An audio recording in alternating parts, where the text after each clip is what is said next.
听他的声音应该有点不平安。17年前啊，当然在座的大家都还小。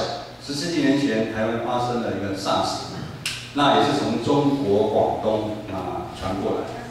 17年前大家没有经验，措手不及。我们做了湖北省县的封城，我们那时候做的是把和平医院封起来，很多医务人员很多都死在里面。那经过17年之后，其实我们不管在医疗方面，或者是在我们每个国民的知识上面，其实我们都进步很多。截至目前为止，我们有10例的案件在台湾，但是还没有听说有过世的、有死亡的。马太福音书10章28节这么说：那杀身体不能杀灵魂的，不要怕他们。唯有人把身体和灵魂都灭在地狱里的，你要怕他。我们基督徒要意识到，我们现在是一个属灵的一个征战。牧师也知道，在这武汉病毒流行这个当中，每一个人现在新闻很多，大家都很害怕。但是大家在害怕的时候，大家有没有想到一个？其实有个东西比这个害怕，流感，以及最近的寒流。你知道台湾每一个月生病或者出车祸或者自杀、他杀等等种种的原因，牧师之前有没有讲过？每一个月有400个人死亡。所以我们相对现在我们碰到的问题，其实真的我们不要那么担心害怕。但是大家如果说你自己觉得你身体不好，像今天博业的爷爷觉得他自己身体不是很好，那就没关系。其实平常就要注意，要戴口罩，我们要洗手，我们要注意卫生，愿上帝赏赐平安在我们每一个人的心里面，我们一起同心祷告。天父上帝，在这个全世界看似一件又一件超乎我们所想象的重大事情在发生，好像我们都无能为力。主，但是我们知道你是创造宇宙万物的主。因为我们透过所发生的事情，再一次的来面对我们信仰上面的一个困境，也让你圣灵打开我们每个弟兄里面的一个心，让我们重新领受你的话语，带着盼望、喜乐来面对每一天的挑战。祷告祈求奉靠耶稣基督的名，阿门。2020是一个不平安的年的开始。因为肺炎的因素，其实，在新年一开始是还不知道。牧师上网查了一下，中国武汉肺炎第一个病例是在2019 12月1号，等到让大家注意的时候，已经是12月30号，也是就是说，在这1个月的空窗期，根本没有人管它，因为过年的时间，整个就流通。我们真的知道中国是个经济体，它现在就这么流通，一直都没有一个应变的一个措施，以至于截至目前，在整个中国大陆大概1万个案例，那大概有260个人死亡，都在中国大陆。1月13号，邻近的国家泰国、日本、台湾发生到的是1月22号。这突如其来的一个病毒，影响了经济跟民生，也挑战了我们可能你这几10年来的一个想象，造成很多人心的一个不安。我们一直以为战争最恐怖，饥饿最恐怖，很多东西我们哪知道一个小小的一个病毒，就改变了我们的生活。我想在座的人或多或少有这样的经验，就是当生命当中突如其来的一个问题产生的时候，其实并不可怕，怕的是你没有勇气面对那种突如其来的。比如说，昨天远航，交通部已经不核发给他的一个证照，也就是说，远航的员工准备失业。这种突如其来的，其实你看你并不可怕，怕的是你没有勇气去面对它，你就自暴自弃。或者是说，你看到问题呢，你敷衍了事，甚至是置之不理，以为将问题掩盖起来，看不到就没有问题，哪知道问题会回来找你，问题会回来找你。信仰的问题也是一样。我在神学院去读神学院的时候，有一个老师跟我说，我认识的耶稣基督跟你们认识的耶稣基督不一定会一样，我傻掉了。他认识跟我们认识的耶稣基督会不一样。如今牧会3年多，经过神学3年的训练，然后牧会3年多，我渐渐了解老师说的，当我们对福音认识不深的时候，或者我们对福音马马虎虎的时候，渐渐以来，我们就会成为做礼拜天的基督徒。对福音的看法，我们就会有很多的一个偏差。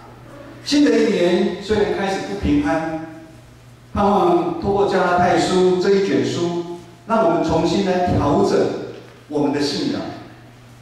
今天这段经文，如果大家有跟着我们教会新眼光读经，知道这段经文的背景是加拉太地区的信徒在信仰上面，他们产生很大的分歧不一样，就是耶稣基督的福音跟律法这两个的关系。在加拉太书2章11到14节记载，彼得他本来跟一群外邦的人在吃饭，但是看到雅各的人就是属于那种受割礼的人，看到的时候他就很害怕，他就赶快离开，就分开。其他的人看到彼得这么做，也跟着一样做。保罗知道之后，他没有因为彼得是使徒的身份，他一样斥责彼得。他说：“彼得啊，你真是表里不一的人啊！”因为保罗发觉到，这个不是说谁跟谁吃饭的问题，彼得害怕的是他背后一个律法的问题。也就是说，彼得他其实内心里面他还贬低外邦的人的身份，他觉得外邦人是属于不洁净的人，所以这背后牵扯到的是犹太人跟外邦人这个民族主义的问题。也就是说，我们要跟上帝有关系，你一定要先洁净。洁净就是什么？你要行割礼，你要行割礼。也就是说，你要跟上帝有关系，你除了信耶稣基督之外，你还要行割礼。但是这和保罗所领受、所宣传的基督教的福音是不一样的。我们知道保罗他本身是犹太出身，他是守律法的一个专家。我们现在讲说他现在是个专家，但是他都知道没办法靠守律法让上帝称我们为义，因为我们人有限，而且他知道在守律法的过程当中，会常常觉得生命当中就有一个很空虚，没办法满足他。在这个事件的过程当中，我们看到里面有一个很重要的人叫巴拿巴。巴拿巴这个人是他常常为外邦基督徒来辩护的一个人，他也跟着彼得一样，跟这些外邦人疏远。以至于保罗他觉得哇，这样这个加拉太地区的问题很严重哦，就像我们现在觉得这武汉肺炎的问题很严重的哦。他说，如果再这样下去，会在那个地区会分成两派，一个是犹太人基督徒，一派是什么？外邦人基督徒。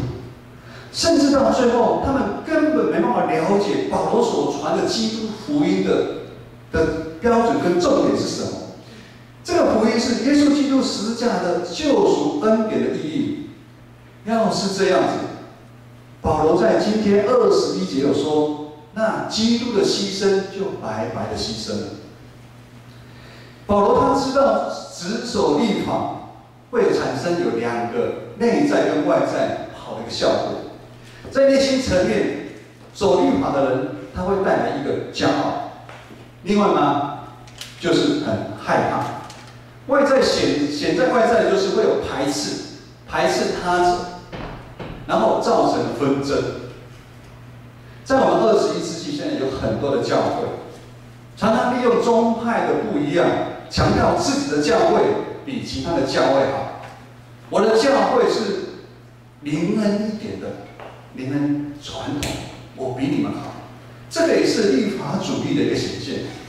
甚至我们现在知道，将世俗化的价值观带到教会里面，让人与人之间有阶级之分，政治立场不同会有冲突，文化语言的不同，甚至是种族新住民到当中那个差异性上面，这个都是好像律法主义的像一样，在危害了基督的教会。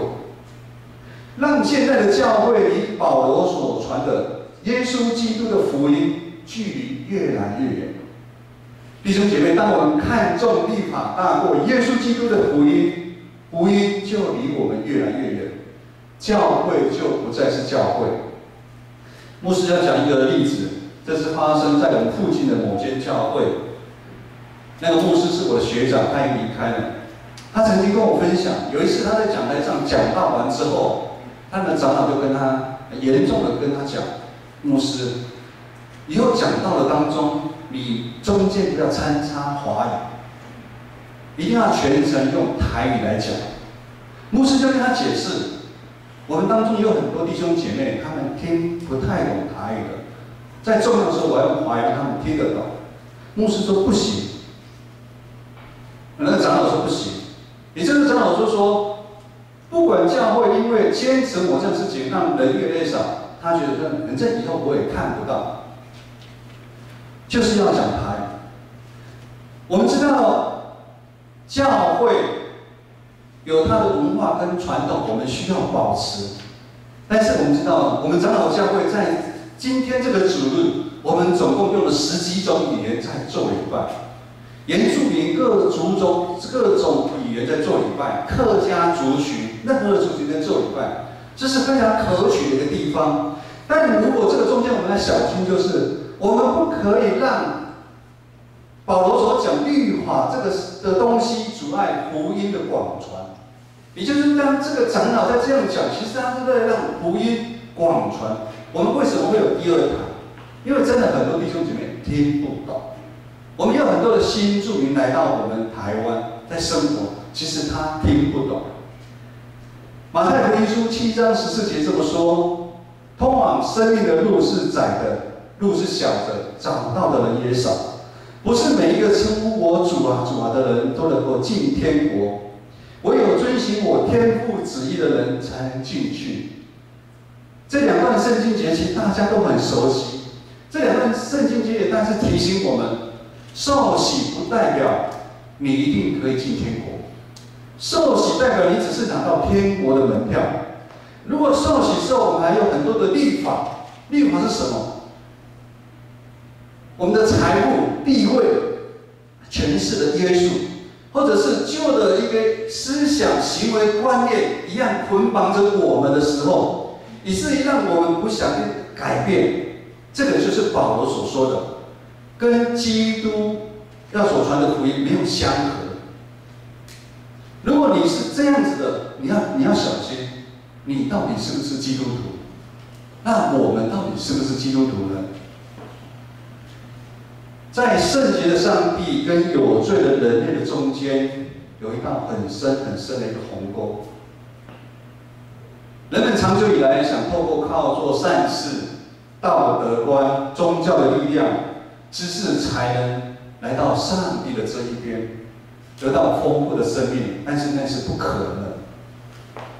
就像保罗，他知道他不管如何的执守律法，他还是没办法做到上帝那个义的一个标准。人要得救，唯一的方法就是透过信耶稣基督。我们要抓住耶稣基督，意思就是说，我们只有靠耶稣基督，没有其他条路。人因信耶稣基督，上帝的儿子，才会有办法让上帝称你为义。也就是说，人想要得到义，完全不是靠你自己的努力，完全是被动的。这个被动是什么叫被动呢？就是出于上帝白白的恩典赏赐给我们，不是你看我之前所说的，不管是宗派、政治、传统文化、语言、阶级制度上面的不同，你来得到称义的一个条件，完全不是。神学家加尔文对因信称义这个称义，他下了这样的一个定义。这个其实有点困难了哈，让我们大家尽量来理解一下。我这个礼拜跟志梅牧师为了这个因信称义，我们讨论了1个礼拜，看了很多的注释书。那我们尽量用白话讲出来，让大家听得懂，因为这个真的是对我们基督徒非常的重要。称义的意思就好像在法庭上面，你本来被判有罪的人，宣判你说你无罪，就好像他从来没有犯过罪一样。所以上帝既因基督的代求，基督替我们代求，然后称我们为义。他赦免我们，并不是因为我们没有罪，而是基督的义归在我们身上。反过来白话说，就是说，耶稣基督担了我们每一个人的罪，把我们罪都担走了。所以这么说，称义有2种很深的意义跟效果。第一就是说，我们每一个人的罪已经被赦免了，你不会在罪里面打转，你的罪已经被赦免了。第二个就是说，基督将他的义归在我们每一个人的身上，就是当我们愿意信靠耶稣基督的时候，我们就肉体老我的我，已经跟耶稣钉在十字架上死去了。又因为基督将他的义的衣服让我们穿在身上，你们大家有注意到，义姐牧师今天穿了新的西装，帅，好看。我自己都觉得好帅，但是你们不一定觉得啦。当我们如果有意识到耶稣基督将他的义，他用他的义服给我们穿上，当我们受洗那天，我们已经穿上了。他已经给我们穿上了，让我们在上帝的眼中，我们不再是罪人。上帝眼中，我们每个人都是义人。以至于哥林多后书5章17节这么说。所以，若有人在基督里面，他就是新造的人，旧事已经过了，都变成新了。我们一起来读今天的经文加拉太书2章20节。加拉太书2章20节，我们从那个我已经与基督同定十字架开始来，请。我已经与基督同定十字架，现在活着的不再是我，乃是基督在我里面活着，并且我如今在肉身活着，是因信神的儿子而活，他是爱我，为我舍己。弟兄姐妹，我不晓得你读到这一段的时候，你有什么感受？牧师会觉得我们真的是上帝所疼爱的一个宝贝啊！我们是什么人？竟可以领受那么大的恩典？什么恩典？就是耶稣基督在十字架上面为我们钉在十字架上面，救赎了我们。今天这段经文再一次的提醒我们：当我们受洗归向耶稣的那一天，我们就要有这样的认识跟觉悟。什么认识跟觉悟呢？就是因为我们信靠耶稣，耶稣也愿意接纳我们。你试一看，他一定会爱我们，耶稣一定会爱我们。重点在这后面，也就是说，我们要回应耶稣基督。从这个时候的开始，基督的生命就是我们的生命，也就是生命前。现在活着的不再是我，乃是基督在我里面活着。也就是说，林子群，当你受洗之后，你已经不是在林子群，是耶稣基督在你心里面活着。宇翔也是一样，我们每个弟兄姐妹，我们都是一样。如今基督已经死又复活，他已经战胜死亡的权势，这是一个得胜的一个记号。这个得胜的记号提醒了每一个基督徒，应该有能力，也应该要怎么样？要活出耶稣基督十字架上面救赎爱的一个样式。也就是说，在信主之前，我们可以很自私、很骄傲的说，我们是为了自己的前途来活。可是，当你成为基督徒之后，我们应该要为了上帝来活。牧师再讲一次，当我们还没有信耶稣基督的时候，你可以很自私，我为了我的房子来活，我为了我女朋友来活，我为了我想要什么东西来活。可是当我们信主之后，我们就是为主而活，而且我们有能力这样活，不是靠我们自己，乃是靠耶稣基督在我们里面。圣灵保惠师常常在提醒带领我们。以至于我们在每一天的生活当中，在工作当中，在你的家庭当中，在教会当中，在这个社会，甚至这个国家，我们都是要为主来活。哥林多后书4章7节，也是，等一下我会讲到 copy 过世的时候，我写的这个经文。我这个宝贝就是耶稣基督放在瓦器，就是我们。为了要显明这莫大的能力是出于上帝，不是出于我们啊。我们是耶稣的宝贝，耶稣把耶稣宝贝放在我们这个有限人的瓦器里面，透过我们，他要来彰显神的大能啊！弟兄姐妹，只有我们像耶稣基督活出新生命的人，才可以得到永生的盼望。如果你在现在还没有享受品尝到永生的盼望，那牧师要考验你，在新的一年里面，你要像耶稣基督来活，你会经历在地如在天那个永生盼望的一个滋味。有一阵子，台湾的政治人物常常会说，他从政的过程当中一路走来始终如一。基督徒的生命绝对不是始终如一。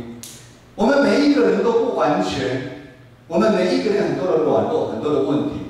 我们不能就像牧师17年前受洗之后，我不能17年前来，我的信仰的方式都跟17年前还没信主一样，一路走来始终如一。不是的，我们在世上的每一天，我们靠着耶稣基督给我们的力量，我们要尽忠背我们自己的十字架。让我们的生命持续不断被上帝调整、改变，让我们每天都日益更新，让我们在有限的生命当中，什么叫有限的生命？有限就是说，我们不知道我们的年岁什么时候我们会被耶稣接走。可能在座的我们，今天有人就会被耶稣接走，哈利路亚。也有可能有的人明天就被耶稣接走，开不开心？开心啊！到耶稣那边怎么不开心？也有人可能是1年、10年，甚至20年。常常有人说他可以活100岁，我不晓得他的验证怎么验证他可以活100岁。牧师可能可以来验证我可以活100岁。我的阿嬷阿嬷活95岁。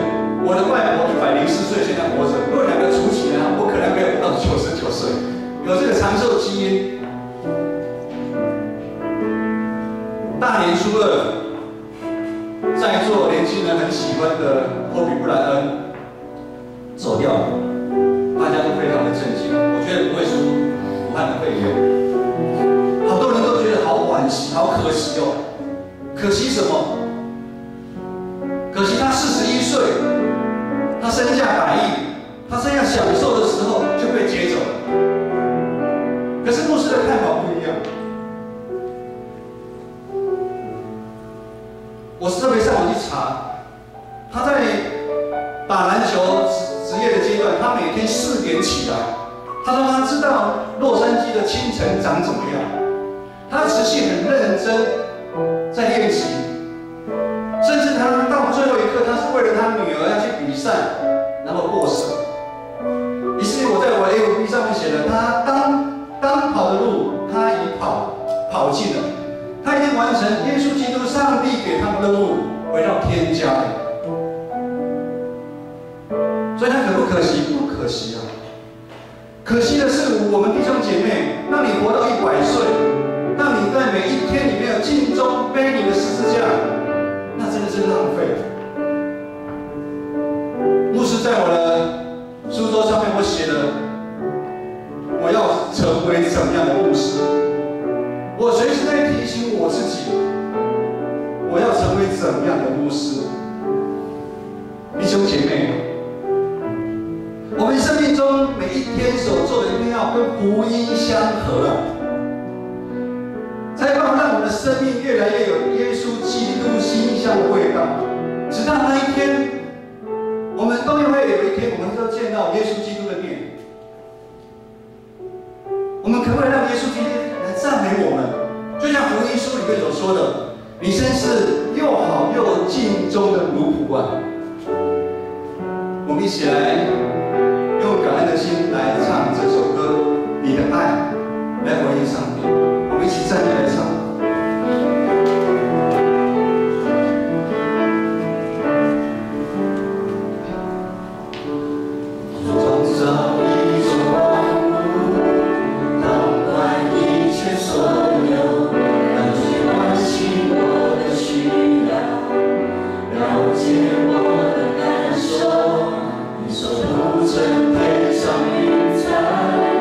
打造永恒国度。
们一起来领受从天而来的祝福。愿主耶稣基督的恩惠、天父上帝的慈爱、圣灵的感动与我们弟兄姐妹同在。在这混乱的时刻，我们更要紧紧抓住耶稣，从今时直到永远。阿门。